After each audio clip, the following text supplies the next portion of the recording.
வணக்கம். நான் டாக்டர் வித்யா பிரியதர்ஷினி பேசுறேன். இன்னைக்கு நாம தைராய்டு பிரச்சனைகளோட விளைவுகளை பத்தி நாம இன்னைக்கு பார்க்கலாம். அதே போல ஹோமியோபதியில தைராய்டுடைய பயன்பாடு எவ்வளவு தூரத்துக்கு இருக்கு அப்படிங்கிறத பத்தியும் தெரிஞ்சுக்கலாம். இந்த தைராய்டு அப்படிங்கிறது நம்ம பொதுவா இந்த வார்த்தையில சொன்னாலும் தைராய்டு அப்படிங்கிறது ஒரு சுரப்பி, நம்மளுடைய கழுத்து பகுதியில இருக்கக்கூடிய ஒரு சுரப்பி. இந்த சுரப்பி என்ன பண்ணுது அப்படின்னாக்கா, குறைவா சுரந்தாலும் அதிகமா சுரந்தாலும், அதாவது குறைவா சுரந்தா ஹைப்போதைராய்டிசம் சொல்லுவோம், இல்லைன்னா அதிகமா இருந்தா ஹைப்பர் தைராய்டிசம்னு சொல்லுவோம். இந்த ஹைப்போதைராய்டிசம் அப்படிங்கிறது தான் நாம தைராய்டு பிரச்சனை இருக்கு அப்படின்னு பொதுவா நாம சொல்றோம். இந்த தைராய்டு பிரச்சனை அப்படிங்கிறது எப்படி எல்லாம் அறிகுறிகள் இருக்கும், நாம எதை வச்சு தெரிஞ்சுக்கலாம் அப்படின்னு பாத்தீங்கன்னா, பெண்களா இருந்தா ரொம்ப ஈஸி. அவங்களுக்கு மாத தீட்டுல அந்த சுழற்சி முறையில ஏதாவது ஒரு பாதிப்பு இருந்தா முதல்ல தைராய்டு செக் பண்ணிக்கிறோம். இரண்டாவதாக நீர்க்கட்டி பிரச்சனை இருந்தது அப்படின்னா அப்பயும் கண்டிப்பாக அவங்கள தைராய்டு செக் பண்ண சொல்றோம். இல்ல குழந்தை பேர் ரொம்ப தள்ளி போச்சு அப்படின்னா அப்பயும் செக் பண்ண சொல்றோம்.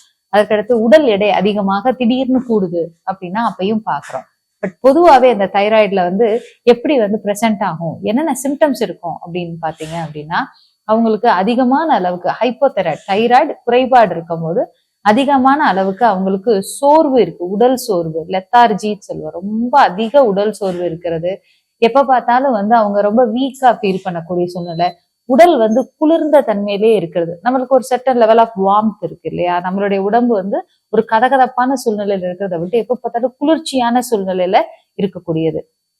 இப்படி தைராய்டு இருக்கும்போது இந்த மாதிரி பிரசன்ட் ஆகும். அது தவிர அப்படின்னு பாத்தீங்கன்னா, எப்ப பார்த்தாலும் அவங்களுக்கு மலச்சிக்கல் இருக்கக்கூடிய தன்மை, தோல் வறண்டே இருக்கக்கூடிய தன்மை, இது எல்லாம் நாம தைராய்டுக்கான அறிகுறிகளாக நாம எடுத்துக்கலாம். அது தவிர நிறைய நம்ம பெத்தலாஜிக்கல் ரீசன்ஸ், இப்ப நம்ம பாக்குறோம் பிசிஓடி இருக்கு, அதாவது நீர்க்கட்டி இருக்கு அப்படின்னா அப்ப அசோசியேட்டடா தைராய்டு இருக்கலாம் அப்படின்னு பாக்குறோம். இல்ல அவங்களுக்கு வளர்ச்சி, ஒரு சில குழந்தைகளுக்கு வளர்ச்சி ரொம்ப கம்மியா இருக்கு, அவங்க வயதுக்கு வர்றது ரொம்ப தாமதம் ஆகுது, பெண் குழந்தைகளா இருந்தா வயதுக்கு வர்றது ரொம்ப தாமதம் ஆகுது, இப்படிங்கிற சூழ்நிலையில நாம் பாக்குறோம். ஒரு சில பேருக்கு குடும்பத்துல தைராய்டு அடுத்தடுத்து வரிசையா இருக்கு அப்படின்னா, அம்மாக்கு இருந்தது, பாட்டிக்கு இருந்தது, என்னுடைய சகோதரிக்கு இருக்கு அப்படின்னா கண்டிப்பா அவங்களுக்கு தைராய்டு செக் பண்ணிக்கக்கூடியது ஒரு வழக்கமா வச்சிருக்கோம். ஸோ இந்த ஹைப்போ தைராய்டு அப்படின்னு சொல்லிக்கக்கூடியதுல நாம பார்ப்போம். டாக்டர்ஸ்ட போனோம்னா பொதுவா தைராய்டு செக்அப் அப்படின்னா T3, T4, TSHன்னு போட்டு 3 எழுதி கொடுப்பாங்க. இந்த T3, T4ங்கிறது உங்களுடைய தைராய்டு சுரப்பியில இருந்து சுரக்கக்கூடிய ஹார்மோனுடைய அளவு. இந்த TSH அப்படிங்கிறது நம்மளுடைய பிட்யூட்ரி அப்படின்னு சொல்லக்கூடியது, மூளையினுடைய அடிப்பகுதியில் இருக்கக்கூடிய பிட்யூட்ரி கிளாண்ட்ல இருந்து சுரக்கக்கூடிய நம்ம தைராய்டை ஸ்டிமுலேட், அதாவது ஊக்குவிக்கக்கூடிய ஒரு ஹார்மோன். ஸோ அதனுடைய அளவு தைராய்டு அளவு குறைஞ்சா இது கூட காமிக்கும். இப்போ நிறைய பேர் கேட்பாங்க, TSH இது கூட தானே மேடம் இருக்கும், ஏன்னா எப்போதுமே லேப் ரிப்போர்ட்ஸ்ல பக்கத்துல நார்மல் வேல்யூ போட்டிருப்பாங்க, அதை பார்த்துட்டு கேட்பாங்க இது கூட இருக்கே டாக்டர், இது எனக்கு தைராய்டு கூட இருக்கா குறைவா இருக்கான்னு கேட்பாங்க. ஸோ TSH அப்படிங்கிறது தைராய்டு ஸ்டிமுலேட்டிங் ஃபேக்டர் ஆர் ஹார்மோன்னு சொல்லும். ஸோ இந்த தைராய்டு சுரப்பியை ஊக்குவிக்கக்கூடிய இந்த ஹார்மோன் பிரெயின்ல இருந்து சுரக்குது, அதாவது பிரெயினுடைய அடிப்பாகத்துல இருக்கக்கூடிய பிட்யூட்ரி கிளாண்ட்ல இருந்து சுரக்குது. ஸோ இது அதிகமாக இருந்தா தைராய்டு குறைவாக இருக்கு அப்படின்னு அர்த்தம். நம்ம பொதுவாகவே அதை வச்சுதான் நம்ம அதை தெரிஞ்சுக்கிறோம். ஸோ இந்த TSH ரொம்ப அதிகமானதா இருக்கு அப்படிங்கிறத வச்சு தெரிஞ்சுக்கலாம். ஸோ இந்த ஹைப்போதைராய்டை எப்படி சரி பண்ணிக்கலாம் அப்படின்னா, கண்டிப்பா இதுக்கு மருத்துவம் அவசியமா தேவைப்படும். இப்ப அலோபதி மருத்துவத்துல நிறைய பேர் எடுத்துட்டு இருப்பாங்க. அப்ப தைராய்டு ஹார்மோன் பிரிஸ்கிரைப் பண்ணுவாங்க, தைராக்சின், எல்ட்ராக்சின், இது போன்ற நிறைய தைரோனாம் இப்படின்ட்டு நிறைய மருந்துகள் இருக்கு. இதுல எவ்வளவு அளவு தேவைப்படுதோ 25, 50, 100 இப்படின்னு நிறைய அவங்களோட உடலுக்கு தகுந்த மாதிரி, தேவைக்கு தகுந்த மாதிரி மருந்துகள் பரிந்துரை செய்திருப்பாங்க. ஆனா பொதுவா ஹோமியோபதியில இந்த மாதிரி டைரக்டா தைராய்டு மருந்து நம்ம கொடுக்க மாட்டோம்.